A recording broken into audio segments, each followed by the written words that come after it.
السلام علیکم ورحمۃ اللہ وبرکاتہ۔ الحمد للہ رب العالمین والصلاة والسلام علی سید الانبیاء والمرسلین، اما بعد۔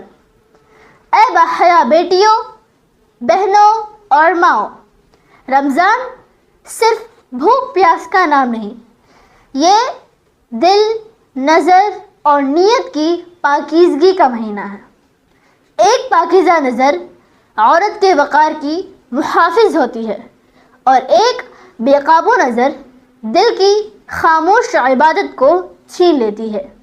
آج کے دور میں اسکرینیں ہماری آزمائش بن چکی ہیں۔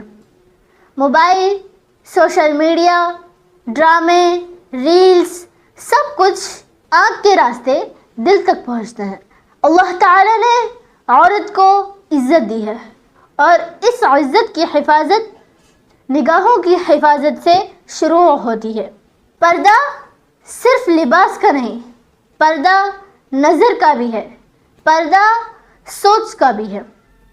آج عہد کیجیے، فضول اور حرام مناظر سے آنکھیں بچائیں گے، سوشل میڈیا پر حد میں رہیں گے، اپنی نظر کو عبادت بنائیں گے۔ یاد رکھیں، جو عورت اپنی نگاہ کی حفاظت کرتی ہے، اللہ اس کے دل کو سکون عطا فرماتا ہے۔ یہی چوتھے رمضان کا پیغام ہے۔ نگاہ کی حفاظت عورت کی طاقت ہے، کمزوری نہیں۔ اللہ ہمیں حیا، پاکیزگی اور استقامت عطا فرمائے، آمین۔